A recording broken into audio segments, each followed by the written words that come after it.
When we talk about what it takes to live a long life, we have a tendency to get hung up on the physical parameters associated with wellness, whether it be diet, exercise, or the myriad of other lifestyle factors associated with a healthy life. On the other hand, however, the way we live and enjoy our lives plays just as much of a role in longevity as our physical wellness. Although smart nutrition and regular exercise both play a role in a healthy heart and a healthy body, when researching people that live long lives, especially those over the age of 100, there aren't a whole lot of factors that can be definitively associated with long life.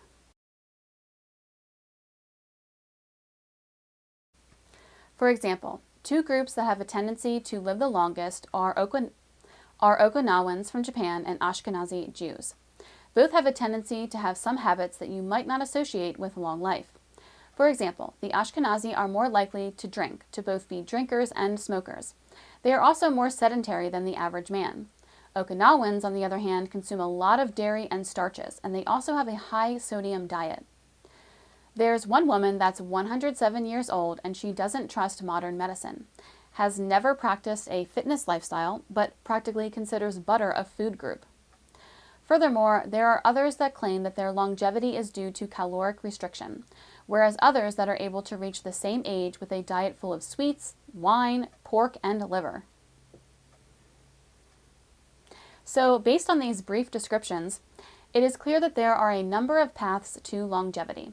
Perhaps none are devoted to extreme excess, but different lifestyles can still be conducive to a long and healthy life.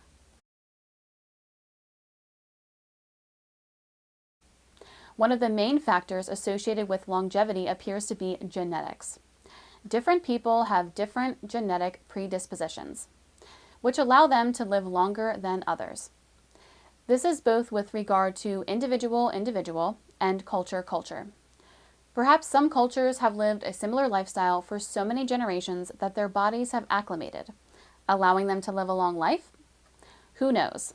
Of course, don't think of longevity as entirely predetermined. There's so much more to it than that. And there is a lot more that you can do to maximize your lifespan.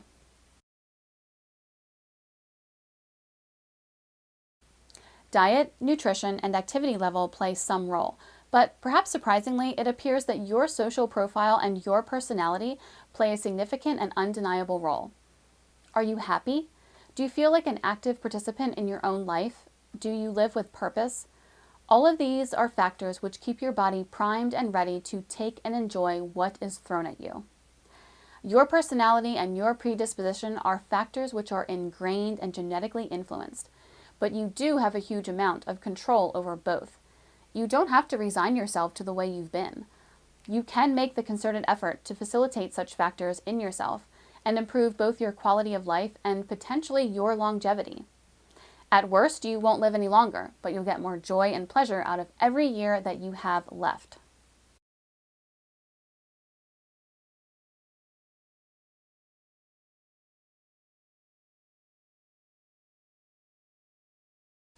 A big part of living a more profound and happy life is to cultivate bonds with your family and community and facilitate interconnectedness. When we live our lives solo or don't reach out to others or maintain social contacts, it is a burden on us which inhibits health and wellness. Of course, don't think of connectedness as some sort of race. It's the quality of your relationships and their importance to you that matters over the quantity of connections that we make. Everyone understands in this Facebook culture how it feels to have connections to others which don't add meaning to your life. One of the primary drives in our lives is to feel important to others and feel that we are making a difference, that we add something to someone else's life that makes you feel invaluable to them. And the best thing is that these are the types of relationships which are reciprocal and fulfilling. In addition to this, people that are surrounded by those that they care about are more likely to reach out for help when they need it. If life gets tough, they have someone to turn to. On the other hand, people that don't foster these relationships are more likely to develop habits which are conducive to poor health, such as smoking, a sedentary lifestyle, and obesity. There is even evidence that being around people that you care about helps stressful situations have less of an effect upon cardiovascular response. These connections even appear to enhance the strength of the immune system.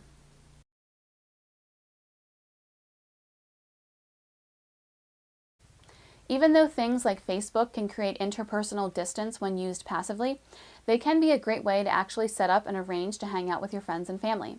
Make the concerted effort to arrange plans and actually follow through. It's easy to get locked into a pattern and even avoid the people that you love and care about because you get so fixed on not making waves.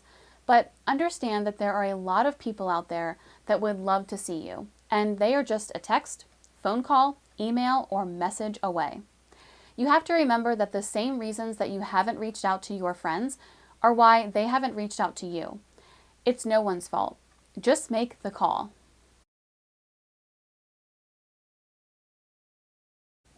Awareness plays a big role in longevity. People that are more rash and prone to impulsiveness are more likely to get into accidents, fights, or other activities that can put them at risk.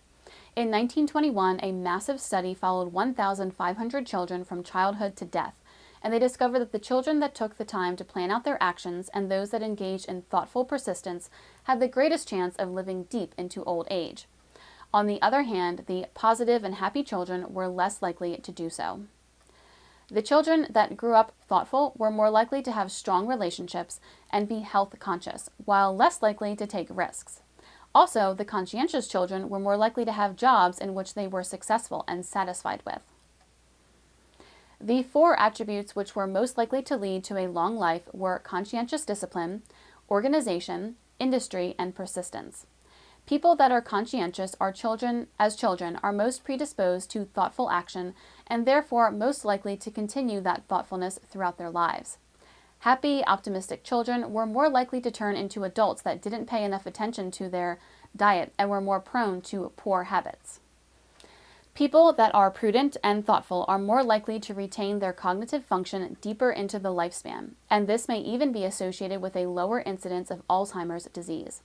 People with these characteristics are also more likely to handle stress more effectively, or at least able to reach out for help more quickly. Of course, these attributes can also turn into negative factors. Prudence can easily become compulsiveness, and thoughtfulness can become anxiety, for example. Although the previous study followed children from an early age without influencing their outcomes, there's no reason you can't make the effort to improve your thoughtfulness. Take the time to organize your life. Make plans and stick to them. Maintain a budget and keep track of it. Not everyone is a natural at this sort of thing, but by sticking your mind to it, you can make yourself organized and conscientious through a mix of want to and brute force. It's also important not to rely solely on your own interpretation of your thoughtfulness. Get perspective from those around you and allow them to hold you accountable for your own desires and plans. While becoming more thoughtful and prudent can extend your life, getting worried and anxious can shave years off your life. When you dwell and focus too much on the negative, you put yourself on edge and increase the catabolic actions of depression and cortisol. If you obsess over things that cause you anxiety, you lose touch with the things that make your life enjoyable. Emotional anxiety can even lead to physical stress, which can impact your health heavily in the short and long term. Stress can disrupt healthy sleeping habits, and it can increase your blood pressure.